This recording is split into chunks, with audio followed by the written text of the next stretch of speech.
Hello guys! Ito na naman tayo. Ito pong muli si Nanette ng Net Cooking. Dito pa rin tayo sa ating Oisy Sarap Channel. So today tayo po ay gagawa ng arroz valenciana o biringhe.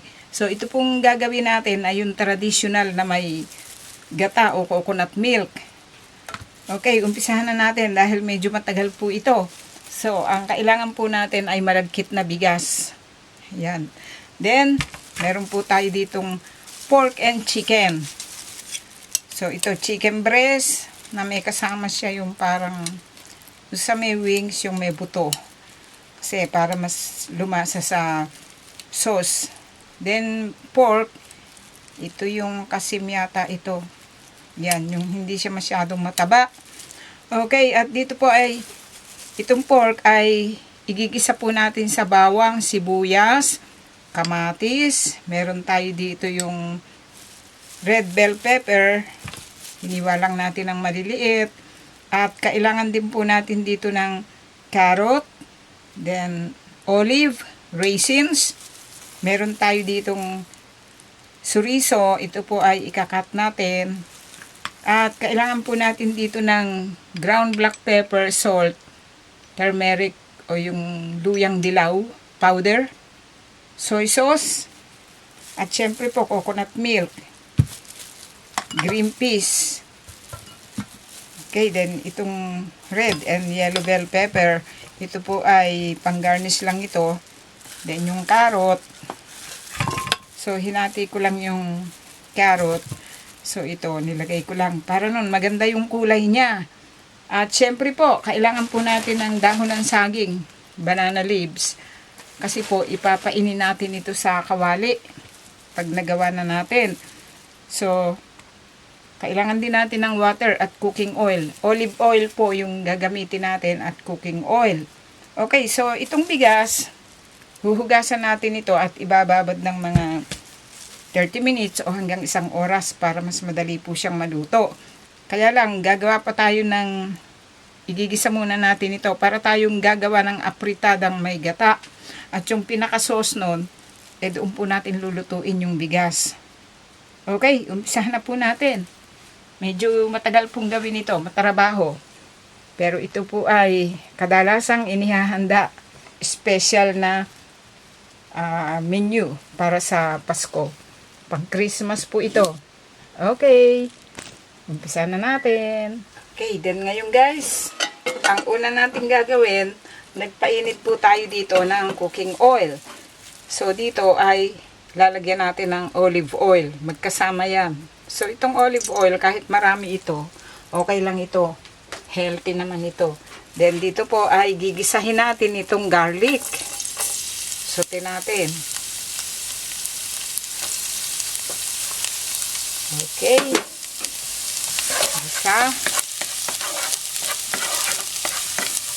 Wow, bango. Okay. Sunod natin ang sibuyas.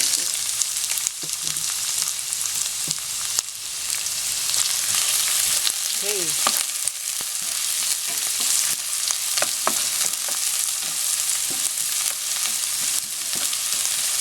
Medyo lutuin natin ng konti yung sibuyas. At dito ay ilagay natin itong tomato.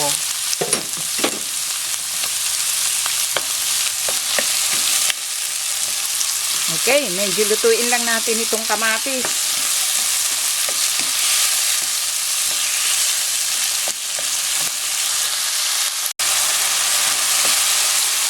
Okay, then ngayon, okay na ito. Ang gagawin natin, lalagay natin itong pork and chicken. Okay.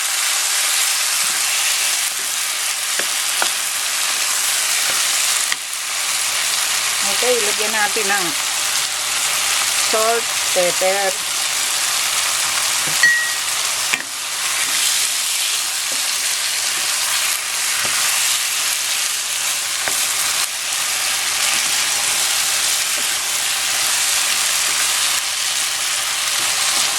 Okay.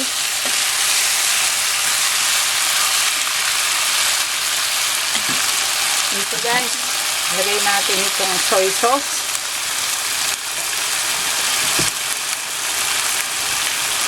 Okay pala. So, munti ko nang nakalimutan. Naglalagay nga pala tayo dito ng bay leaves. Okay. So, ayan.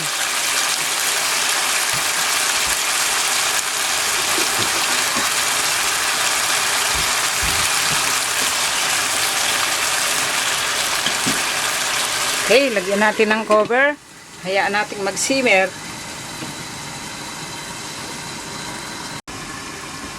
Okay, tingnan natin.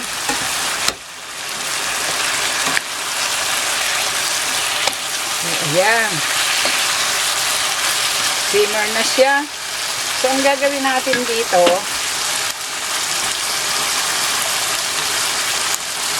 lagyan natin guys ng tubig.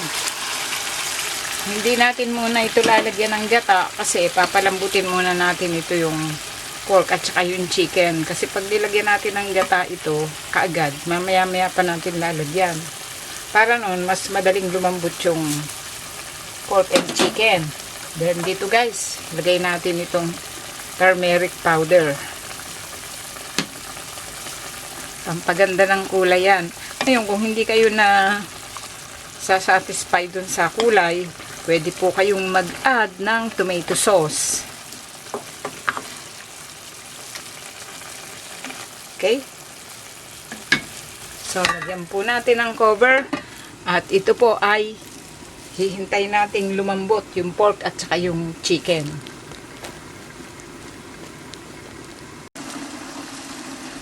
Okay, then ngayon, check po natin. So, ayan.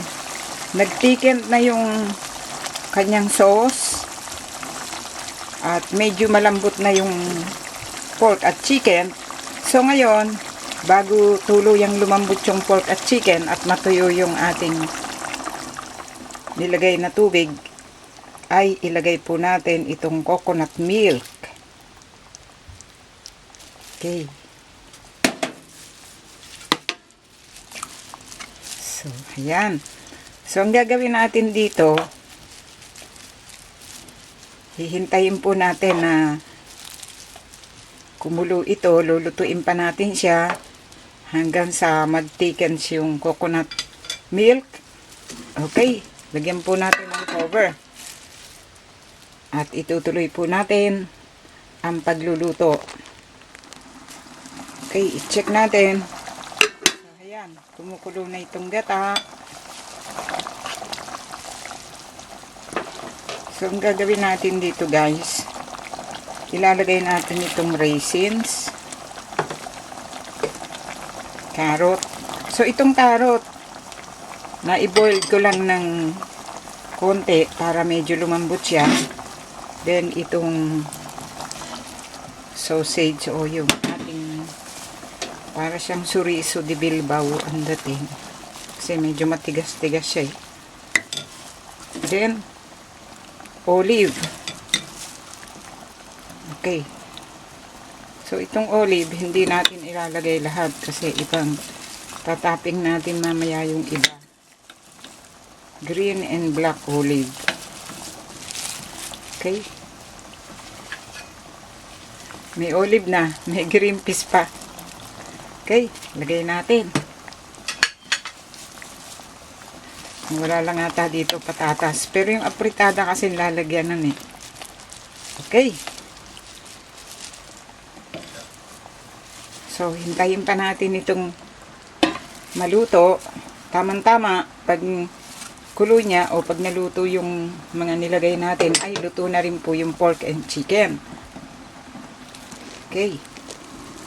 Okay, then ngayon, pagkaraan ng halos 1 minuto, kumukulo na itong ating gata. After na nailagay natin itong mga chorizo, raisins, olive, at yung carrot. So, ang gagawin ko dito guys, ite-turn off ko muna yung heat. So, ito, i-taste nyo muna.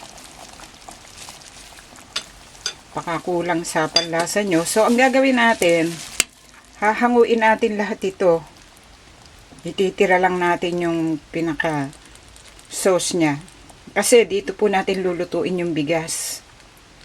Okay. Hahanguin natin.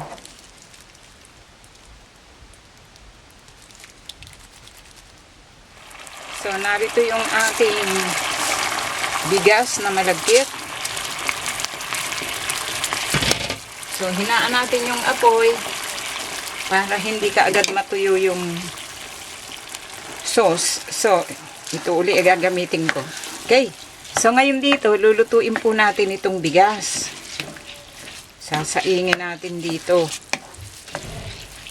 So, kaya dapat yung bigas na malagkit, ibabad po natin.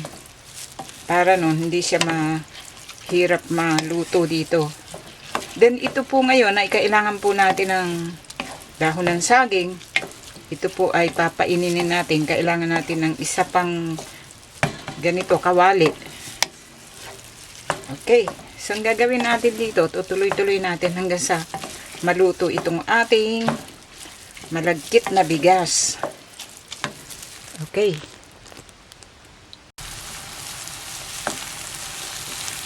Okay guys, then ngayon, so halos natuyo na yung ating sauce dito at itong bigas eh halos luto na.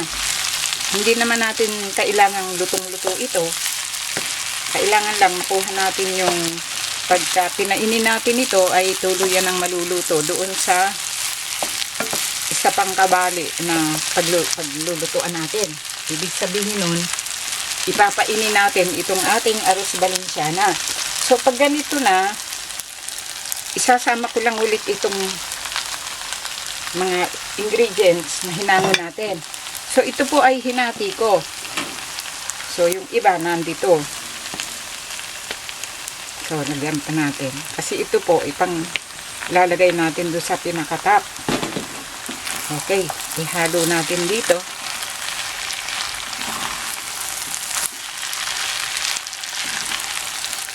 Okay.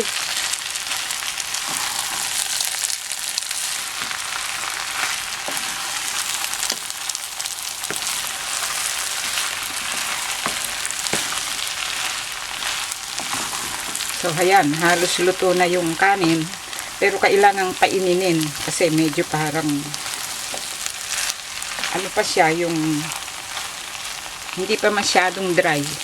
So, doon po natin ipapainin sa dahon ng saging. Okay.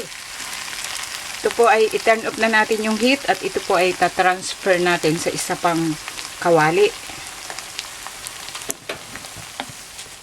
Okay, then ngayon guys, so nag-prepare tayo dito ng isa pang, ito po ay kawali pinas ito, dala ko dito. So dito po ako talaga gumagawa ng arroz valenciana.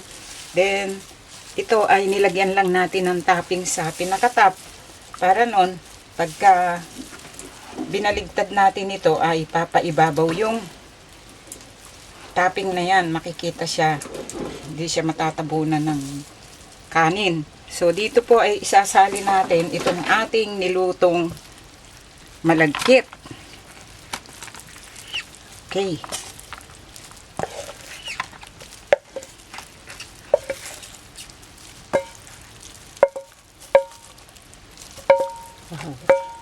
Okay. So, ang gagawin natin dito,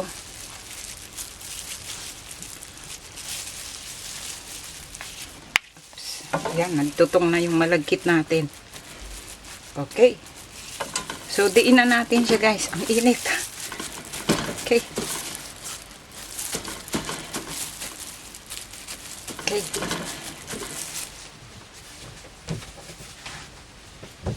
Then, dito po, lalagyan natin ng dahon ulit ng saging. Takpan natin. At ito po ay lulutuin natin sa mahinang apoy o flame itong ating arroz valenciana. Okay, maghihintay tayo. Siguro mga 15 minutes o 10 minutes ito. Okay. Check natin. Okay, then ngayon pagkaraan ng halos nasa 15 minutes na natin itong iniinin dito sa dahon ng saging. So, dito tayo ngayon mahihirapan. Ayan, oh, luto na yung kabilang panig niya. So, dito tayo ngayon mahihirapan kasi po, kailangan po natin itong i-flip over o baligtarin. Okay, paano kaya yan? So, ngayon, kailangan natin gumamit ng isa pang ganito ring kalaki. So, ito yung naisip ko. Ito. Kailangan nating magsapin kasi mainit. Wow! Ano ba yan? Oops! Ay, nako. Guys.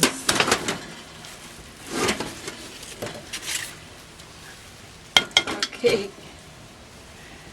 So, dito ngayon, ibabalik natin ito. Mahirap pa. Teka lang.